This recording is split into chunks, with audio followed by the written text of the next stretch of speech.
আসসালামু আলাইকুম সম্মানিত ভিউয়ার্স, আজকে আপনাদেরকে একটা বিষয়ে কিছু কথা বলবো।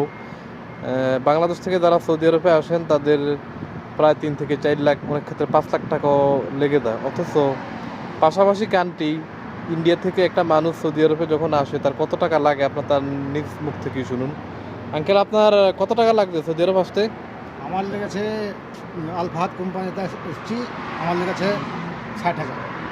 60,000 টাকা, মাত্র 60,000 টাকা। 60,000। আর আরও এসছে আমার দালাল, কিছু বেশি নিয়েছে, হয়তো 10,000, কিন্তু হ্যাঁ। 40,000 50,000ও এসেছিল।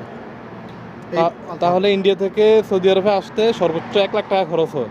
1 লাখ টাকা হয় না, 1 লাখ টাকা হয়ও না। একবারে 60,000 টাকা দিয়েছি আমি। একবারে আমার টোটাল একবারে মেডিকেল, প্লেন ভাড়া সব কিছু সব কিছু ওর ভিতরে, এই 60,000 টাকার ভিতরে।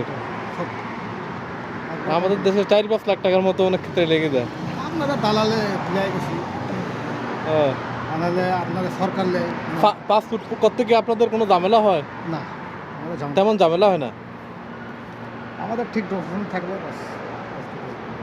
ও, আধার কার্ড, ভোটের ছবি, হুম, জন্ম সার্টিফিকেট, বাস এতটুকুই। জন্ম সার্টিফিকেট থাকলে তো আধার, এখন আমাদের সব আধার কার্ডে সব কিছু, মানে আধার কার্ডটা জন্ম সার্টিফিকেট থেকেই তৈরি।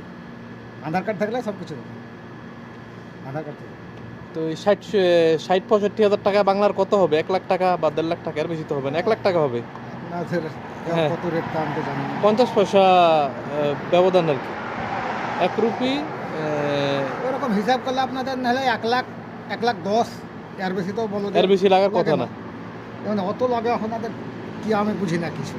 ওটা হলো হচ্ছে সিন্ডিকেটের কারণে আর কি, সিন্ডিকেট, বিভিন্ন ধরনের ব্যবস্থাপনা। ধন্যবাদ আপনাকে, আসসালামু আলাইকুম।